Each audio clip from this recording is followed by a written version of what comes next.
Good morning to all. We are discussing the lesson, fourth lesson in the seventh class science, motion and time. Already in activity one, we discussed how the motion and time are relative. Here we are going to do activity two. What is the activity two? Observing creation and motion. Observing certain motions. Observe the following picture. Read the statement below the first picture and write a similar statement above other pictures. Talk about them with your friends. Here you have to observe the first picture. What is this picture? The man in the boat is moving in relation to the bank of river. He is at rest with respect to the boat. He is at rest with respect to the boat. The man not moving, but which one moving? The movement of the boat. Boat moves from one side to another side on the bank of a river. Which side he was applying the force? That side he was moving. Here in the second picture you have to observe the girl on the swing is dash in relation to seat of the swing with respect to seat of the swing.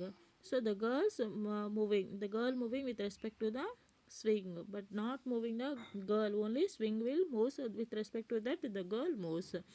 She is dash with respect to the garden. So she is riding on the bicycle and also she moves with respect to the garden. Garden will move. So no, the garden does not move. So garden will be stationary. But the girl moves with respect to the swing. The swing does not stationary. It will move from one side to another side by pushing towards in which side we are applying the force.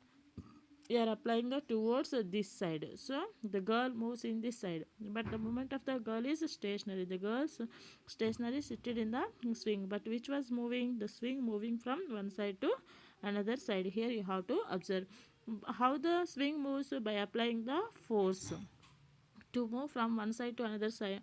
The swing takes the time will be indicated by small t.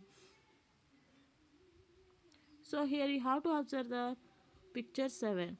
What's the girl doing? The girl riding the bicycle.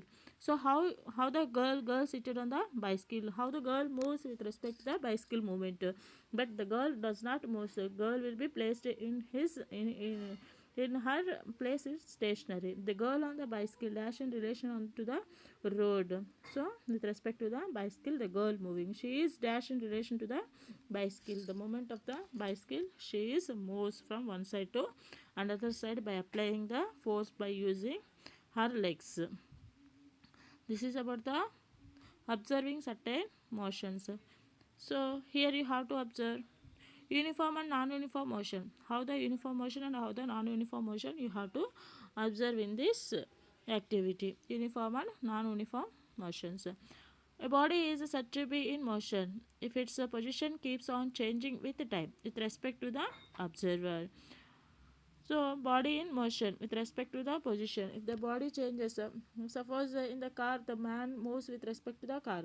Car position will be at some time at the some place and after some time it changes its place. Like that the body also changes. Who was the driving the car? That position also changes with respect to the time. That motion will be called as the uniform motion. But in our daily life, we experience a certain motions in which the change position of the objects remains the same for time interval. In some other motions, the change in position of the object will not be the same for the given time interval. So, the position of the object, some motions, the position not changes, but for the some motions, the position of the object will changes in the time interval. Imagine the movement of the hands in a wall wall clock and the movement of a butterfly in a garden. In these two cases, the hands of the wall clock and the butterfly are in motion. They changes their positions with the time. So here you have to see the wall clock and butterfly in this two picture. This is the wall clock hands and this is the butterfly. So how the butterfly changes its positions from one place to another place. But the wall clock hands they rotates in certain limitation in certain places only. They won't change their places. Okay, na? So that type of the motions will be called as the uniform motion and non-uniform motions. The time in seconds, distance in traveled. Here you have to see time in seconds, 0. Here you have to see the time in intervals. Time time in seconds and distance traveled. For the 0 seconds, which distance will be travels 0 minutes. For the 10 seconds, it will be travels 150 minutes. For 20 seconds, it will travels 300 minutes. For 30 seconds, it will travels 450 minutes. For 40 seconds, it will travel 600 minutes. Next, in the second picture, which car has travelled equal distances in equal intervals of the time? Which car has travels unequal distances in equal intervals of the time? Here you have to observe. Obviously, we notice that for car A, the change in position in every 10 seconds is 150 meters. What difference do you find in the movement of the hands of the clock and the body of the butterfly? There is a certain limit to the time intervals. There is the certain limit. Here you have to observe in this picture. For 0 seconds, it will travels only 0 minutes. For 10 seconds, it will travels only 150 minutes. But the time interval is there for the butterfly? No, it changes its time very, its position very simultaneously and very fastly it changes. It is not depends on the time.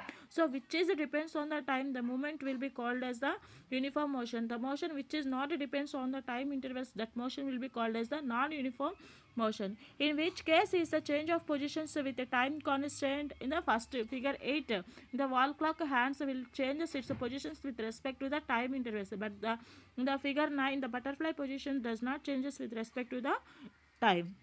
So that motion will be called as the non-uniform motion. We observe that in case of the wall clock, change in position of minutes hand is the same for every minute. Yes or no? So for every minute we have the time limit 60 seconds. So for limited time, limited intervals are there for the change of the hand clocks. For the butterfly, how do we know this? Measuring the angles between two positions of the minutes hands in the way.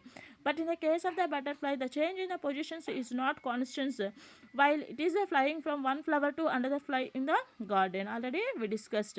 So the movement of the butterfly does not depends on the time interval, but the hands of the clock, the movement depends on the angles between the hands, and also it is limited. There is a certain limit between the hands that is measurable.